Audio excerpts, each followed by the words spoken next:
हर चाले तो मानव बेहद चले सो साध, हत बेहद दोनों तजे ताको भता अगाध।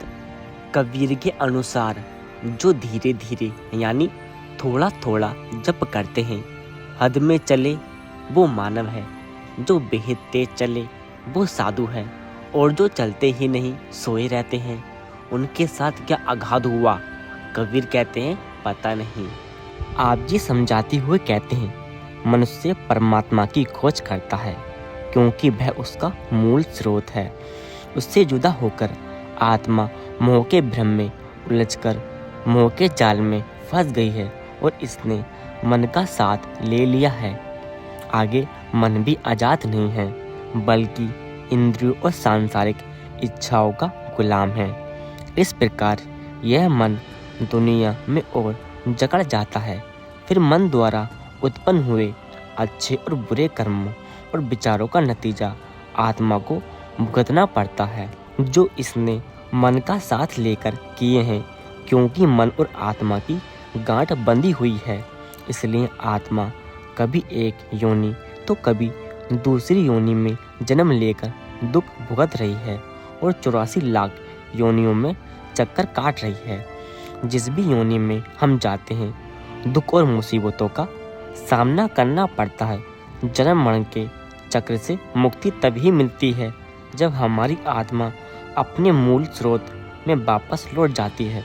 इस जेल खाने से बाहर निकलने का केवल एक रास्ता मनुष्य शरीर ही है, यानी सब जामों में केवल मनुष्य जामा ही है जिसमें आत्मा को परमात्मा से मिलाप का सौभाग्य प्राप्त हो सकता है। हिंदू इसे नड़ाई दे कहते हैं, मुसलमान इसे असरफुल मुलाकात कहते हैं। यद्यु तथा ईसाइयों का मानना है कि शरीर परमात्मा का जीता जागता मंदिर है। यही कारण है कि मनुष्य अपनी सीमित बुद्धि के अनुसार मालिक की खोज करता है। उसे ढूंढने के लिए अनेक तरीके और साधन अपनाता है, लेकिन ये सब व्यर्थ सिद्ध होते हैं। परमार्थी जानना चाहता है कि वह परमात्मा की खोज कैसे और कहाँ कर सकता है। अगर उसे कोई ऐसा संत मिल जाए जिसने सहज अवस्था प्राप्त कर ली हो, वह परमात्मा से मिलने के मार्ग का भेद बता दे, और यदि खोजी उस मार्ग पर चले केवल तभी वह परमात्मा से मिलाप कर सकता है। इसका अर्थ यह है कि अगर कभी भी हम परमात्मा से मिलने में सफल होते हैं तो संतों के मार्गदर्शन द्वारा ही होते हैं। सहज अवस्था केवल तभी प्राप्त होती है जब हम मन और माया के दायरे से पार हो जाते हैं।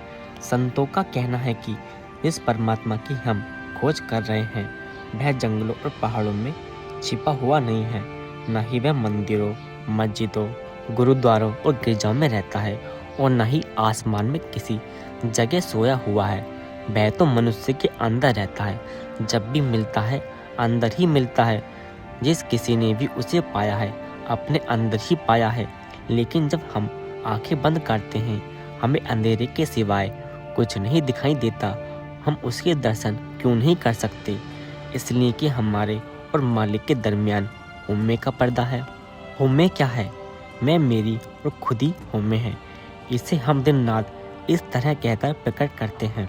मेरा बेटा, मेरा परिवार, मेरा धन, मेरी जायदाद, मेरी कामयाबियाँ, मेरा ऊंचा ओहदा, मेरा धर्म, मेरा देश, मेरी कौम, मेरा मुल्क, यह सारी कायनात परमात्मा की है। लेकिन हम अपने आप को परमात्मा से जुदा समझते हैं। हम सब चीज़ों पर अपना अधिकार जमाना चाहते हैं और उन्हें अपना बनाने की कोशिश करते हैं, लेकिन वे ना कभी किसी की बनी हैं और ना ही बन सकती हैं। उनके मुँह में पड़कर हम केवल उन्हीं के लिए जीते हैं और संसार में जन्म लेते और मरते रहते हैं। परिवार संबंधी और धन दौलत नहीं, बल्कि हमारा उनके प्रति मोह और उन्हें अपना बनाकर रखने की मनोवृत्ति ही रुकावट बन जाती है।